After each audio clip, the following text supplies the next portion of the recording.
Unfortunately, the American runner was having muscle cramps after her big race in the windy and rainy weather at Gateshead, so she had to go back to the United States. But we still have a really good group of runners here, including Fraser-Pryce and Talou and Okabari in the inside lane. There's Mavari Al-Shamari from Kuwait. She's won her country's championship twice. She's running in lane 1. Carol Parker from USA was part of the team that won a bronze medal in the 4x100 relay race here in Doha 2 years ago. And she's in lane 2. And there is Okabari. She's 32 years old now and won silver medals at the Olympics and World Championships in long jump. She had a great start at Gateshead last weekend in the pouring rain, but then got tired and finished 5th in 11.57 seconds, but she'll probably do much better in the warm weather here. Marshalou also did really well. She beat Shelly-Ann Fraser-Pryce, who's running right next to her, to finish in 3rd place last weekend. She won a bronze medal at the World Championships here 2 years ago in the 100 meters. That's Talou. Then we have all the experience in lane 4. There is Fraser-Pryce. She's 34 years old now. She's won multiple Olympic and World Championship gold medals, including being the current world champion from here 2 years ago. She's trying to become the first mom to win an Olympic gold medal in Tokyo in 9 weeks.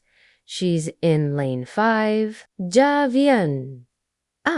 Oliver had an amazing indoor season. She won the World Indoor Tour and never lost a race inside. She was 6th at Gateshead last weekend. She's in lane 6. Hannah Cunliffe is in lane 7. She used to be the NCAA indoor champion and she trains in Florida. She's in lane 7. And finishing the lineup is Del Ponte from Switzerland. She just won the European Indoor Championship. She's part of that really good training group in Papendal with Laura Mui and others like Cable and Nikleva. So Del Ponte is in lane 8. Okabari is in lane 3. Talou is in lane 4. Shelly-Ann Fraser-Pryce said her biggest goal this year might not be keeping her Olympic title, but to run faster than 10.7 seconds. That's a really big deal for the rest of her career, she says. So here's the lineup again. Al-Shamari from Kuwait in lane 1. Parker from USA in lane 2. Okabari, the Nigerian, she's the tall one in lane 3. Talou, the short Ivorian, in lane 4. Fraser-Pryce, there she is with the headband in lane 5. Oliver from USA in lane 6. Cunliffe from USA in lane 7. And Del Ponte from Switzerland in lane 8. This is the women's 100 meters race. Well, once again, Okabari gets off to a good start, but Fraser-Pryce is already running really well, along with Talou. Oliver is also doing well, but Fraser-Pryce is pulling ahead of everyone. Fraser-Pryce races super fast to the finish line. Fraser-Pryce wins with a slight wind helping her. 10.84 was her winning time. Well, that's getting better.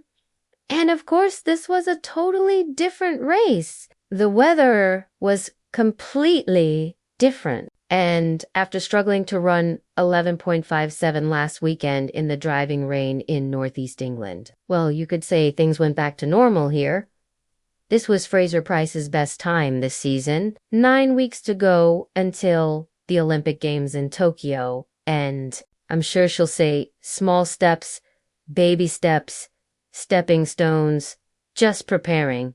And that will feel good. Okabari came in 2nd place and is continuing her excellent start to the season, but the victory goes to the 2-time Olympic champion. Yeah, very impressive indeed, and I actually got the chance to interview her at Gateshead about the season ahead, and we talked about how she missed last year because of the Olympics, and she had such a good 2019 season, and what a good start here again tonight. And it's that steady, consistent running which gave her that world championship in 2019 11 times. It was her best year ever for running under 11 seconds in 2019.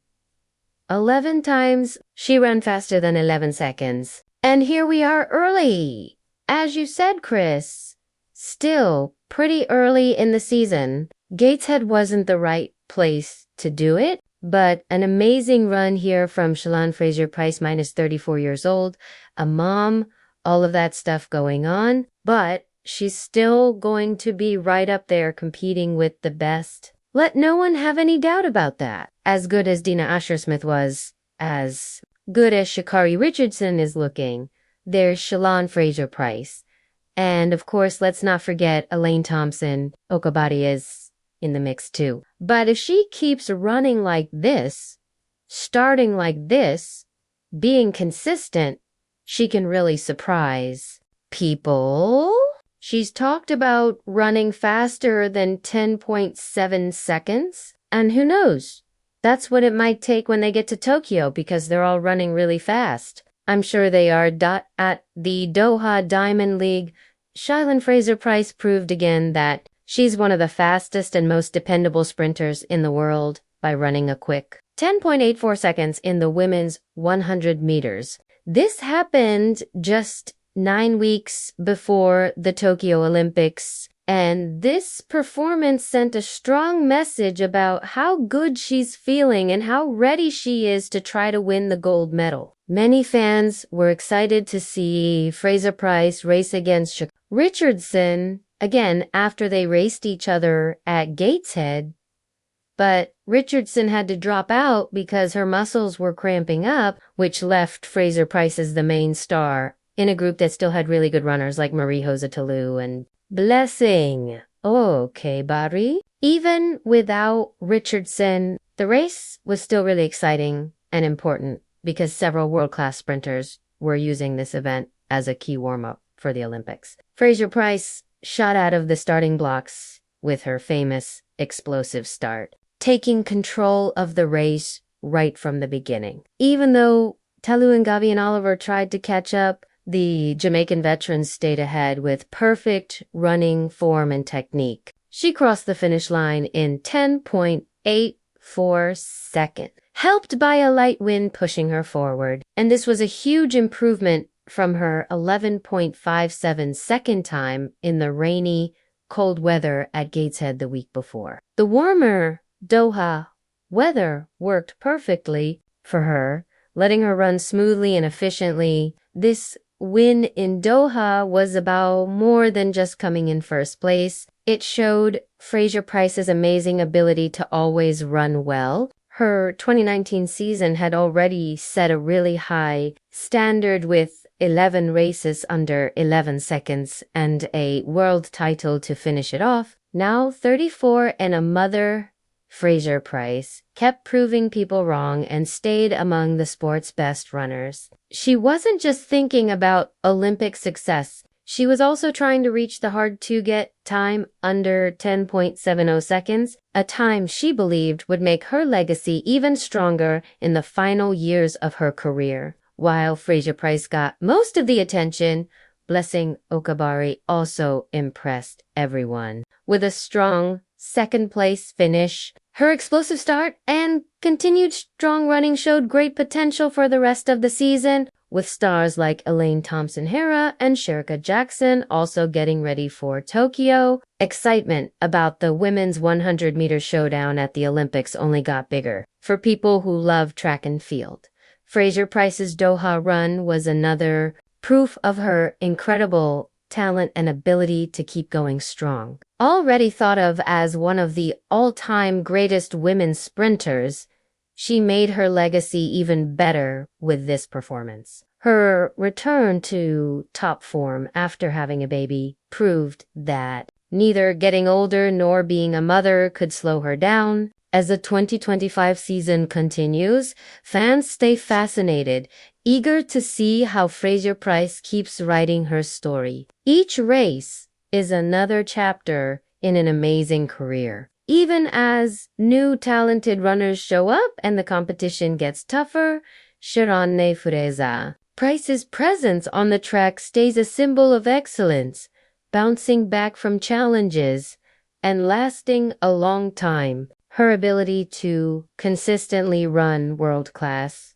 races across different parts of her career shows how much she cares about the sport, how mentally tough she is, and how much she loves what she does. With every race, she inspires not only fans, but also the next group of sprinters trying to achieve greatness on the world stage.